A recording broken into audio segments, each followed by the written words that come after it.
राधे राधे मेरी YouTube family. आज से शुरू कर दिया है मैंने ऊपर छत पे खाना बनाना। अब जैसे सर्दियाँ चलती है ना, और जो हमारा नीचे वाला पोर्शन है जहाँ पे नॉर्मली मैं अपनी कुकिंग करती हूँ, जिसकी वीडियो आपके पास आती है, तो सर्दियों में ना नीचे बहुत ही ज़्यादा सर्दी हो जाती है, ठीक हो जाता है बहुत ही बुरी तरीके से।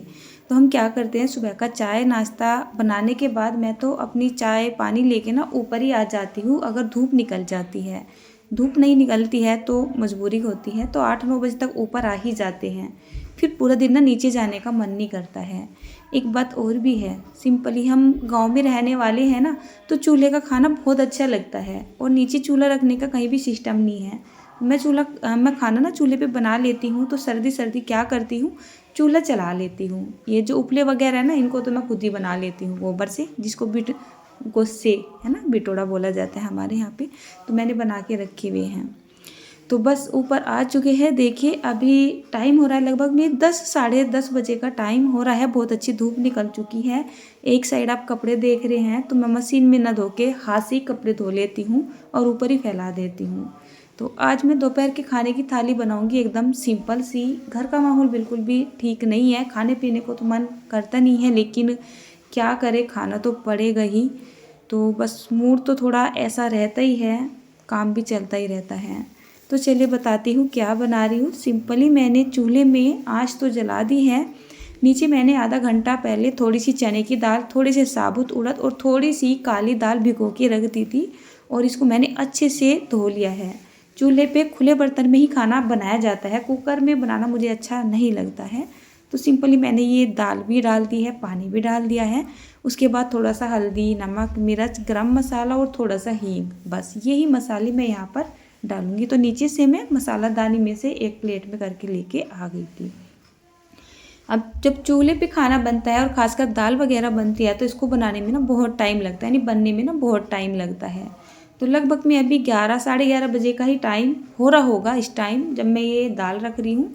और अभी खाना खाने में है 1 से 1.5 घंटे का टाइम, तो धीरे धीरे ना बनता रहेगा। एक साइड आपने कपड़े देखे, तो मैं उस बीच में क्या करूँगी, अपने कपड़े वगैरह धो लूँगी, बाकी का काम निपटा लूँगी। और जब खाने वाले बैठेंगे, साथ की साथ ही यहाँ पर रोटियाँ वगैरह बना लूँगी। तो दाल को बन जाने देते हैं। और यहाँ पर देखिए, यहाँ पर मेरा बेटा और हस्बैंड, मतलब ये कर रहे हैं ऑफिस का काम। तो जब ऑफिस में बहुत ज़्यादा काम आ जाता है, तो अर्णव है ना मेरा बेटा, ये काम को ना संभाल लेता है। इसके पापा इसको बता देते हैं, कुछ एंट्री वगैरह करनी होती है तो ये कर लेते हैं। और यहाँ पे जब बैठ जाते हैं तो बहुत ही ज़्यादा चमक लगती है, लैपटॉप में ना कुछ नज़र नहीं आता है। तो बस वही थोड़ी सी जुगाड़बाजी कर रहे थे कि चमक कम लगे और मैं आराम से बैठ के काम कर लूँ। नीचे बहुत ज़्यादा ना ठंड रहती है जहाँ पे बैठ के ये काम करते हैं। यहाँ बैठकर काम करने से थोड़ी दिक्कत तो आती है, लैपटॉप वगैरह में चमक लगती है, लेकिन ये है कि हाँ धूप मिल जाती है। आगे का जो जनवरी का महीना आएगा तो उसमें तो शायद धूप देखने को भी नहीं मिलेगी। अभी जब धूप निकल रही है तो थोड़ा सा मौके का फ़ायदा उठा ही लिया जाए, ऐसा मन करता है।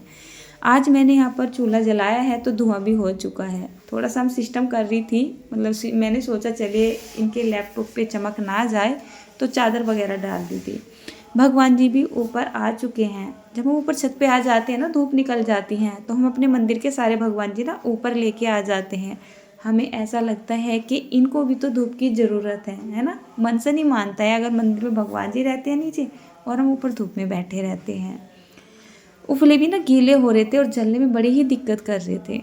जब तक मेरी दाल वगैरह बनी, जब तक मैंने यहाँ पर ये सारे के सारे कपड़े वगैरह ना धो के फैला दिए थे। अच्छी खासी धूप निकल रही है, सूख जाएंगे, आज नहीं सूखेंगे तो कल सूख जाएंगे। 2 दिन के मेरे कपड़े हो रहे थे। तो जब तक मैंने अपने कपड़े वगैरह धोए, तो यहाँ पर देखिए जो दाल है ना वो बनके तैयार हो चुकी है। मेरे घर में जो दाल खाई जाती है ना, ज़्यादा करके बिना तड़का लगाए खाई जाती है।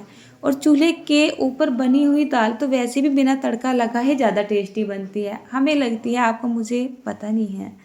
चलिए लगभग में ना 1:30 बजे का टाइम ही हो चुका है और मैंने यहाँ पर रोटियाँ बनानी शुरू कर दी है। इसी बीच में जीजा जी एडमिट है ना हॉस्पिटल में, तो वहाँ से जब बात करते हैं और कुछ रिस्पॉन्स अच्छा नहीं मिलता है तो मन मेरा बहुत दुखी हो जाता है। इस टाइम ना, मतलब अभी अभी हमने वहाँ पे बात की थी और वहाँ पर कुछ रिस्पॉन्स अच्छा नहीं मिल रहा है। मन बहुत ही ज़्यादा परेशान सा हो चुका है, काम तो करना ही पड़ेगा। तो बस मैंने यहाँ पर ये रोटी बनानी शुरू कर दिया है। हाथ पैर मेरे काम नहीं कर रहे हैं, कपकपी सी बन रही है एक तरीके से, भूख बिल्कुल भी नहीं लग रही है। मैं 4-5 रोटी खा लेती थी सिंपली, एक रोटी भी खाने को मेरा मन नहीं करता है। 24 घंटे में मुश्किल से 2 रोटी खा पा रही हूँ। पता नहीं क्यों मन सही नहीं करता है। बस इसी बीच मैं कपड़े वगैरह धो के बैठ गई थी, मेरा बिल्कुल मन नहीं कर रहा था। मैं ये भी सोच रही थी मैंने शूटिंग शुरू कर दी है, इसको ना बीच में ही रोक देती हूँ। फिर सोचा ये काम है, काम करना ही पड़ेगा। तो आटा सिंपली मैंने अपनी जेठ की लड़की निकिता है उससे लगवा लिया था। मैं यहाँ पर मक्का के आटे की रोटी बनाने वाली थी, बट फिर मन नहीं किया। मैंने सोचा चल आटा लगा दे, मैं ऐसे ही बना लूँगी।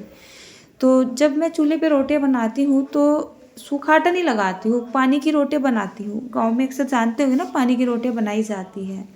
ये पानी की रोटी मैंने ससुराल में आके बनाना सीखा है। मायके में तो कोई भी नहीं खाता था, कभी नहीं बनाई थी। और जब ससुराल आई तो पता चला कि यहाँ पर पानी के हाथ की रोटी बनाई जाती है। 1 से 1.5 महीना लगा था मुझे ये रोटियां सीखने में, मतलब सीखने में।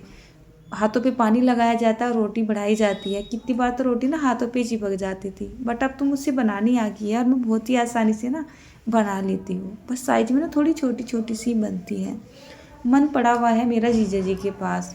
मतलब एक के बाद एक मुसीबत इतनी आ रही है कि आप पूछिए मत। मतलब घिरे पड़े हैं बहुत बुरी तरीके से, समझ ही नहीं आ रहा है कैसे निकला जाएगा, कुछ नहीं समझ में आ रहा है।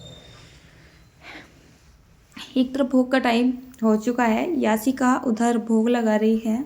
मैं चाह रही थी कि फटाफट से सारी रोटियां बना लेती हूँ, धूप में बैठ के पूरा परिवार आराम से खा लेगा, पर मुझसे ना बन नहीं रही है। मैंने यहाँ पर 4-5 ही रोटियां बनाई थी। और फिर इधर आप निकिता को देख रहे हैं, बड़ी लड़की जो है, मैंने उसको बोल दिया था कि बेटा तू रोटी बना ले, मुझसे ना बैठा नहीं जा रहा है, मेरे हाथ दुखने लगे हैं।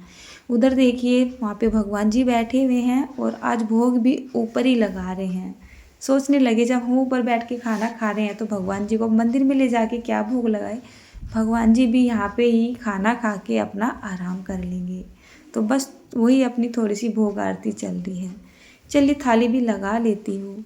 देखने में दाल भले अच्छी ना लग रही हो, लेकिन खाने में ये दाल बहुत ही ज़्यादा टेस्टी लगती है। और हाँ, अगर इस दाल को मैंने तो ये सिल्वर की पतीली में बनाई है, अगर इसमें ना बना के मैं मिट्टी की हांडी में बना लेती ना तो दाल का टेस्ट और भी ज़्यादा बढ़ जाने वाला था। बताए क्यों? मिट्टी के बर्तन में बनाया गया खाना बहुत टेस्टी होता है। बट जो मेरी मिट्टी की हांडी है वो है तो मेरे पास, लेकिन उसकी जो तली है ना वो थोड़ी तिड़क सी गई है। अगर मैं उसको चूल्हे पे चलाती हूँ ना तो उसमें से खाना नीचे को निकलता है पानी की तरीके से। तो बस अपनी दाल आ गई है, सिंपली चाय बनाई थी घर में, चाय आ गई है और अपनी पानी के हाथ की रोटी आ गई है। तो ये हमारा दोपहर का खाना तैयार हो चुका है। मन सही होता अगर तो मैं यहाँ पर और भी कुछ बना लेती, बट यही खाया जाए वो ही काफ़ी हो जाएगा।